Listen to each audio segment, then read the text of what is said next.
La drague directe, pure et dure, pas de censure. Bienvenue dans le Coach Drague Podcast. Jean-Paul a décidé de se lancer dans l'apprentissage de la drague. Il préfère les femmes de 35 à 45 ans. Petit détail, il en a 67. Est-ce que son âge est un obstacle? Ensuite, Elias aime bien les femmes plus âgées. Il arrive régulièrement à obtenir des numéros de femmes plus âgées, mais il a des difficultés à conclure. Il aimerait avoir quelques conseils pour arriver à ses fins. Chers auditeurs, bienvenue dans cette session questions-réponses. Bonjour Consti, Consti, je suis un homme doux, gentil et honnête, et je cherche une femme pour fonder une famille. Bonsoir Consti, aide-moi. Robbie, aujourd'hui, on va faire encore une session questions-réponses, car j'ai trouvé quelques questions intéressantes dans ma boîte email. Ok, Ça te dit? parfait, allons-y. On a loupé, malheureusement, la partie intéressante où toi, il y a un petit accrochage avec ton chien, n'est-ce pas? Viens ici, saloperie, là. Ouais, c'est pas mon chien. Moi, les chiens, je les déteste, donc... Non, moi, je supporte ce truc-là. Les journées mauvaises, c'est inutile, un chien, quoi. Ah, allez, Robbie, sois un peu plus... Oui, c'est un être vivant, sois un peu plus compatissant, un peu plus empathique. Non, je suis pas compatissant. Allez, vas-y. Mon vieux, lui, il t'aime inconditionnellement. Non, je suis pas certain, mon vieux. Je pense qu'il est aussi lié. Il aime bien ses récompenses, tu vois. Donc, il sait comment manipuler pour avoir ses récompenses. Mais à part ça, c'est inutile.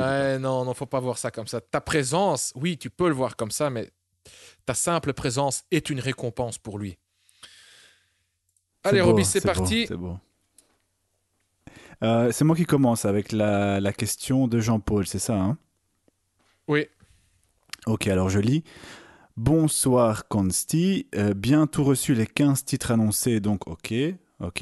Donc j'ai même trouvé 3 bonus supplémentaires, l'art du compliment, comment aborder une femme en groupe, le marieur marginal, ok. Merci beaucoup, en espérant que ça n'est pas une erreur et que tu vas pas me demander de te les renvoyer et ni envoyer une facture complémentaire. Je me mets à la lecture et dès demain aux travaux pratiques. Et j'espère que le fait d'avoir 67 ans, mais 25 dans ma tête, n'est pas un trop gros handicap. D'autant que mon terrain de prédilection se situe entre 35 et 45 ans. Je n'aime pas trop les vieilles. Il peut y avoir des exceptions jusqu'à 52, 54 ans, mais au-delà, jamais vu une femme qui m'attire vraiment. Je te raconterai, merci, bientôt. Jean-Paul, mais je ne vois pas vraiment de questions dedans. Oui. Écoute, il parle sûrement de son âge. Ok. Et voilà sa préférence pour les femmes plus jeunes que lui. Alors, avant de commencer, peut-être que le début de l'email n'était pas très clair. Il a parlé de 15 titres annoncés. Pour résumer, Jean-Paul s'est procuré le guide de drague Plus jamais seul. Plus jamais seul est constitué donc du guide principal intitulé Plus jamais seul, mais il y a aussi des bonus et plein de fichiers complémentaires avec des missions, etc. Et donc voilà, c'est normal. Écoute, Jean-Paul, je ne vais pas t'envoyer de factures complémentaires. Les 3 documents que tu mentionnes, l'art du compliment, comment aborder une femme en groupe et le marieur marginal, cher auditeur, tu peux aussi les trouver sur le blog de Coach Drague. Si tu veux, je te laisse les liens en dessous de ce podcast dans la description. Et comme ça, tu peux donc télécharger l'art du compliment, comment aborder une femme en groupe et le marieur marginal gratuitement. Ok. Alors, tu espères, Jean-Paul, que le fait d'avoir 67 ans, mais 25 dans ta tête, n'est pas un trop gros handicap. Ton terrain de prédilection, donc tu préfères les femmes entre 35 et 45 ans. Bon, qu'est-ce que je peux te dire là-dessus? Écoute, je ne vais pas te mentir, c'est un handicap. Plus on vieillit, plus l'âge est un handicap. Et plus tu es vieux par rapport à la femme, plus le handicap est gros. C'est comme ça. Je parle souvent du concept de la valeur sur le marché de l'amour, de la VMA. Ta valeur sur le marché de l'amour est constituée de plusieurs éléments. Le premier élément, le statut. Moi, j'utilise statut dans...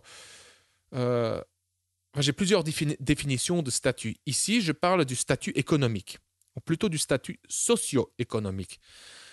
Donc, plus tu es populaire, plus ton statut est élevé. Plus tu es riche, plus ton statut sera élevé. Donc ça, c'est le premier composant, le statut. Deuxième composant, c'est l'apparence physique. L'apparence physique, c'est aussi une catégorie composée qu'on peut décomposer en sous-catégories, quoi. L'apparence physique, tu as donc la taille du mec. Un mec plus grand aura en moyenne plus de succès qu'un mec petit. Mais l'âge en fait aussi partie. Les mecs plus vieux, je dirais que c'est partiellement relatif. Partiellement, car un mec de 60 ans, il aura plus ou moins du succès, enfin ça dépend d'autres facteurs bien entendu, il aura plus ou moins du succès auprès des femmes de 60 ans. Mais un mec de 60, 70 ans, il aura beaucoup plus de difficultés avec des femmes de 20 ans, 20 à 30 ans. Je dis partiellement relatif car disons que le pic de l'attirance pour un mec se situe, allez, on va dire entre 30 et 45 ans. Le troisième composant, c'est l'intelligence. Et l'intelligence peut être aussi décomposée. Tu as l'intelligence analytique, l'intelligence créative, il y a l'humour qui est un indicateur aussi, c'est un signe d'intelligence. Et le dernier composant de la valeur sur le marché de l'amour, c'est tout ce qui est comportement. Ça aussi, on peut le sous-diviser. Tu as la tchatch, le charisme, la confiance en soi, le comportement dominant, masculin, viril, la proactivité. Un mec entreprenant, leader, est plus attirant qu'un mec plus timide, plus réservé, quoi. Et donc, pour booster ton succès auprès des femmes, tu dois booster ta valeur sur le marché de l'amour. Et malheureusement, ton âge en soi, tu ne peux pas le contrôler. Tu ne peux rien y faire. Voilà, tu as 67 ans, tu ne peux pas retourner en arrière. Ça risque juste de s'empirer, quoi. Tu vas vieillir, comme tout le monde. Hein. Qu'est-ce que tu peux contrôler ? Tu peux contrôler ton statut. Tu peux contrôler aussi ton apparence physique partiellement. Je veux dire, si tu te soignes bien, tu peux faire même de la chirurgie esthétique, tu peux maigrir, faire du sport, bronzer ou je ne sais quoi. Tout ça, ce sont des facteurs que tu peux contrôler. Et tu peux aussi même contrôler l'environnement. Écoute, ici en Occident, oui, c'est plus compliqué, quoi. Je sais par exemple que ce n'est pas, moi j'ai rien contre, je peux très bien comprendre. Il y a même des raisons évolutionnaires.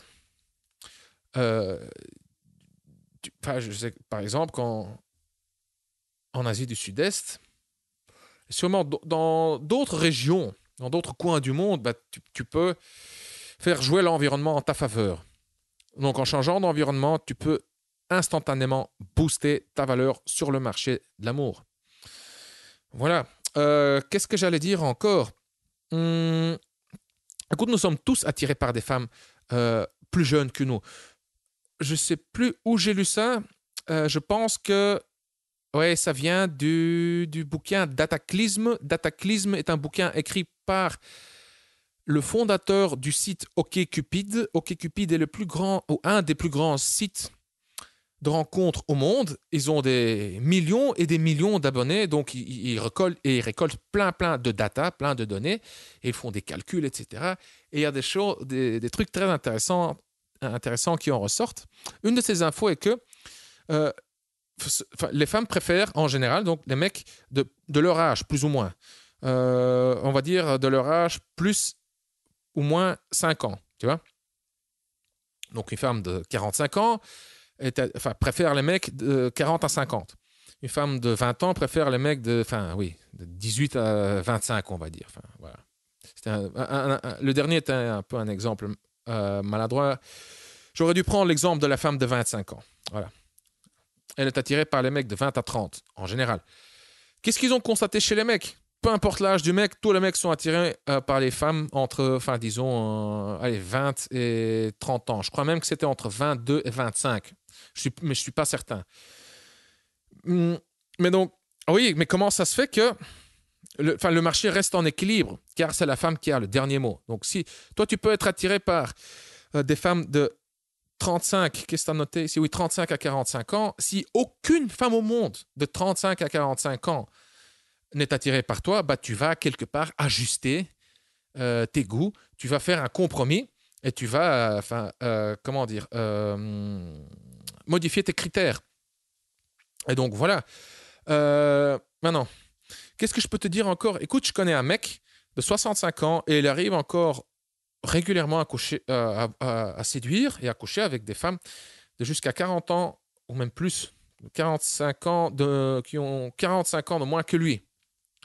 Comment il fait? Il s'est créé un petit écosystème.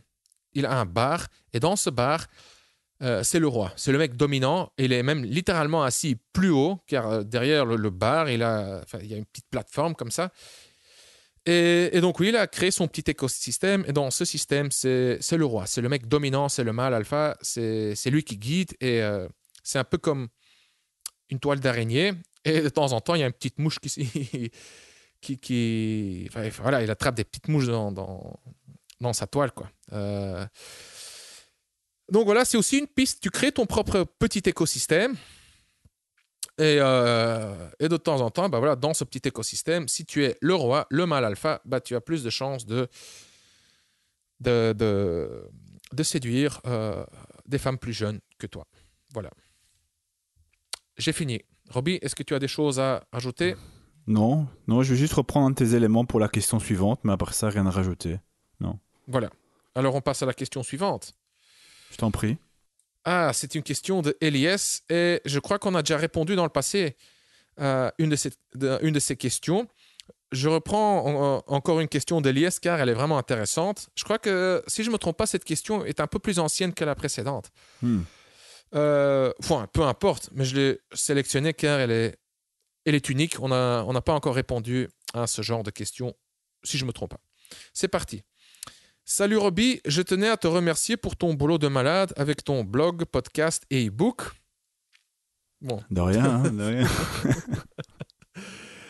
Voilà, en ce moment, je passe une phase difficile mais plutôt amusante. Faut rester player dans la drague, tout n'est qu'un jeu. J'ai pour objectif avec ton e-book que je t'ai commandé de draguer des inconnus dans la rue et de coucher avec elles le jour même. Je cherche à coucher avec des femmes mûres, des MILF, ou dans le terme français, MBAB, mère bonne à baiser. Le truc, c'est que je réussis à les draguer et à closer, donc à prendre leur numéro, parfois à les revoir, mais je me fais trop recaler et je passe le nombre de fois où j'aurais pu coucher avec, mais il n'y a rien eu et cela dure depuis quelques mois. Je comprends, elles savent mes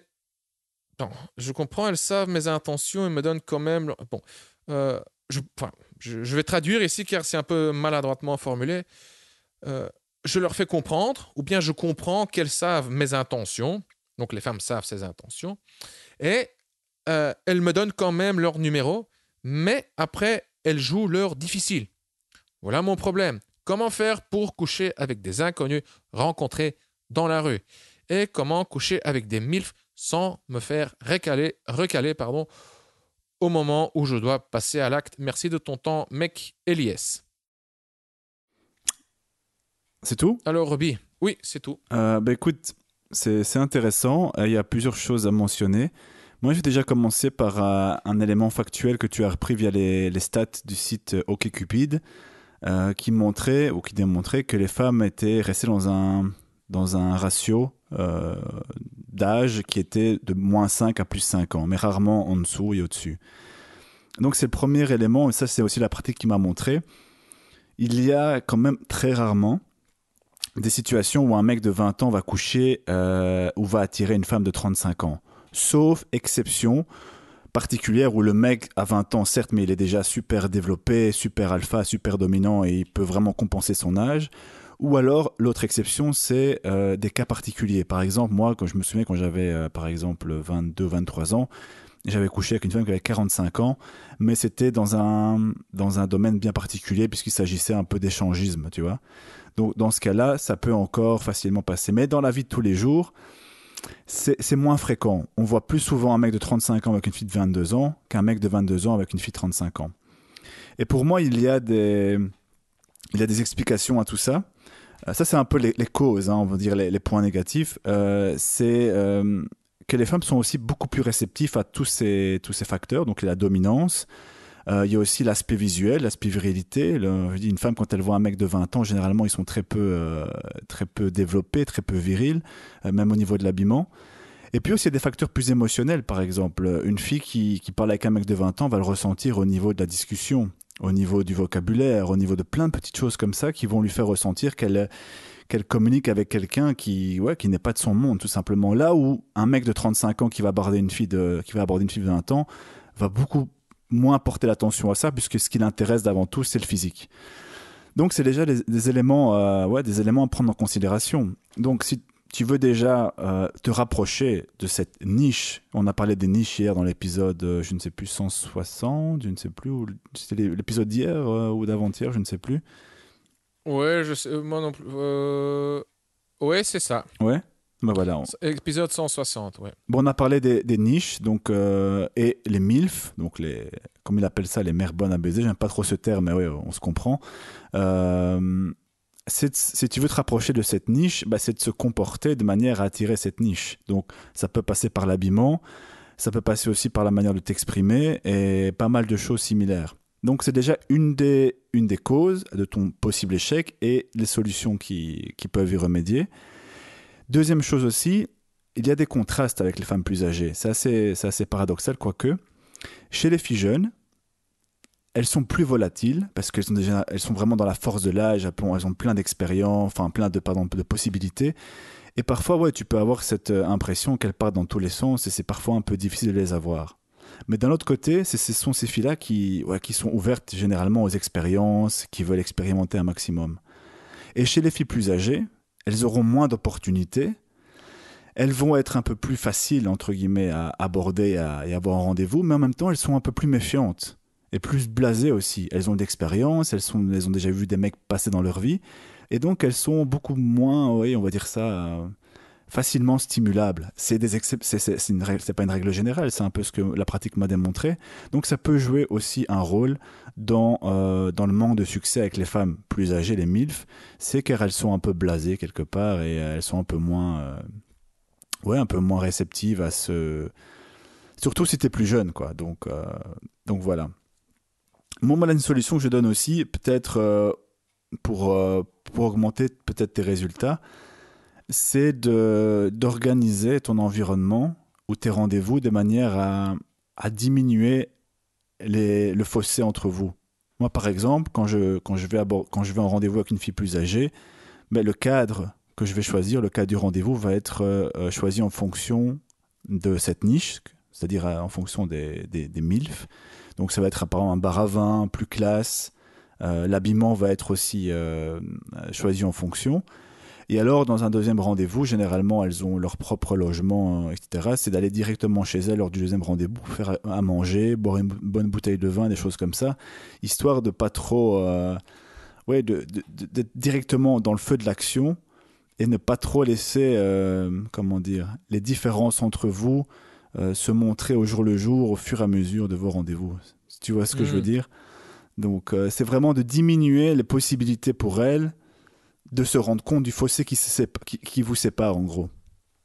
Oui, en fait. Donc là, tu fais jouer l'environnement en ta faveur.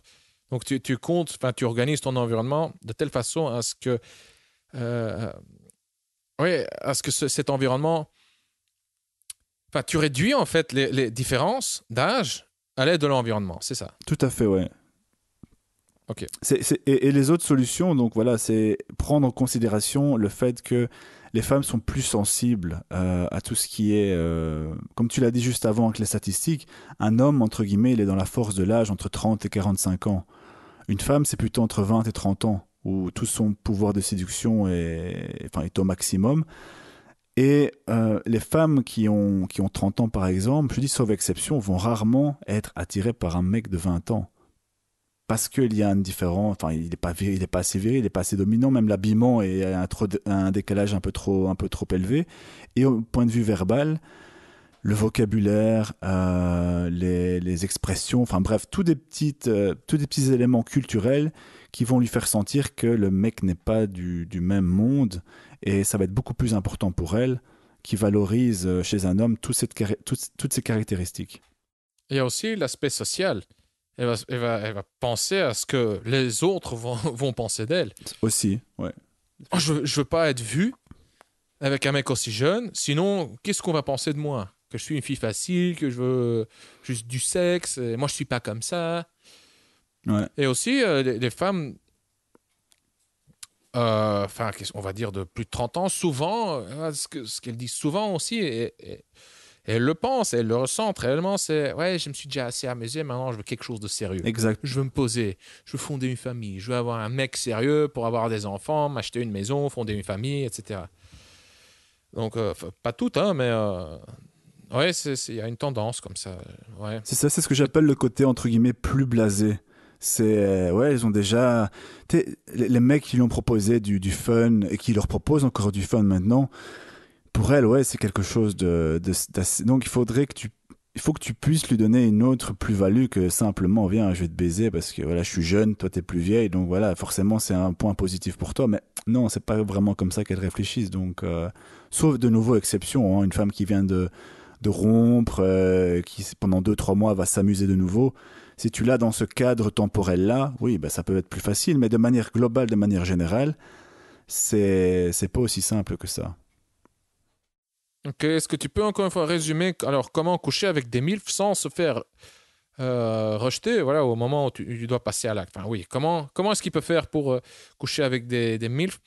Tu as déjà donné quelques éléments de réponse. Est-ce que tu peux synthétiser, donner quelques conseils en quelques phrases? Point 1, point 2, point 3. Ouais. Écoute, premier point, c'est s'adapter. Donc, adapter ton style vestimentaire, première chose par exemple. Deuxièmement, adapter ton style verbal, donc faire attention à ta communication, éviter de confirmer ce fossé qu'il y a entre vous via la façon de discuter. Et voilà, c'est vraiment un truc à prendre en considération. Ensuite, tenir compte comme tu l'as dit, des peurs féminines, donc le fait de ne pas être vu avec un mec plus jeune par exemple. Donc c'est d'organiser l'environnement de manière à ce qu'elle n'ait pas de crainte particulière, d'être vue par exemple. Donc ça peut être essayer imaginons que tu l'abordes en rue, eh bien tu peux essayer directement de fixer un rendez-vous chez elle par exemple. Voilà, c'est une des possibilités. Si vraiment elle n'est pas contre le fait de s'amuser un petit peu, elle n'est pas bête, elle a 30 ans, 35 ans, elle a déjà vécu, et si tu lui plais et tu joues bien le jeu de séduction par message, elle peut se dire voilà, comme ça je serai à l'aise, à l'abri des regards, et ça peut faciliter les échanges. Donc tenir compte de cet environnement, faire jouer l'environnement en ta faveur et t'adapter au niveau des signes, on va dire, des signes donc, vestimentaires, culturels, qui peuvent vraiment montrer que malgré ton âge, tu peux jouer dans la même catégorie qu'elle. Ah, ok. Magnifique. Oui, donc pour résumer, l'idée serait d'essayer de réduire, de diminuer la perception de la différence d'âge via le style vestimentaire, via le comportement aussi, via le langage et via l'environnement. Voilà. Oui, parce que ce qui peut arriver aussi, c'est que ce qui est peut-être arrivé à Eliès, c'est qu'il les aborde en rue et elle leur donne leur numéro parce qu'elles sont flattées. Mais flattées ne veut pas dire forcément qu'elles sont super attirées ou que c'est peut-être simplement une réaction du « Ah, ben ça ne m'arrive pas souvent d'être abordé en rue par un mec plus jeune, je donne mon numéro, je me sens flatté. » Mais par la suite, elle se dit « Ouais, en fait, non, c'est pas sérieux de l'envisager, celui-là, il est trop jeune. » Ou j'ai l'impression d'avoir mon petit cousin ou que sais-je, un peu ce qui passe par leur tête, mais c'est une possibilité. Elles sont flattées, mais t'as pas réussi justement à réduire ce fossé de telle manière qu'après elles se refroidissent et qu'elles veulent plus aller plus loin. Ça, c'est aussi une possibilité. Ok. Donc voilà. Good. Ok, Robbie. Bah, c'est tout pour aujourd'hui. Je te remercie. Je remercie Jean-Paul pour sa question. Je remercie Elias pour la sienne. Et je te remercie toi pour ta réponse, Robbie. Merci, Consti. Et dans le prochain épisode, on va répondre encore à 2 questions. Ça te dit? C'est fantastique. Ouais, on les a déjà. Elles sont très intéressantes aussi. Parfait. Alors, on se voit dans le prochain épisode. À bye plus bye. tard. Bye. Pour terminer, cher auditeur, si tu ne l'as pas encore fait, alors abonne-toi au Coach Rack Podcast. Tu peux t'abonner dans iTunes, par email, sur SoundCloud et YouTube. Tu trouveras les liens pour t'abonner au Coach Rack Podcast en dessous de chaque épisode sur le site du Coach Rack Podcast. L'adresse du site est coachrack.com/podcast. Et si tu as aimé cet épisode et si tu souhaites donner un coup de pouce au Coach Rack Podcast, la meilleure chose que tu puisses faire, c'est de laisser une évaluation de 5 étoiles sur iTunes. Ça ne prend que 30 secondes environ.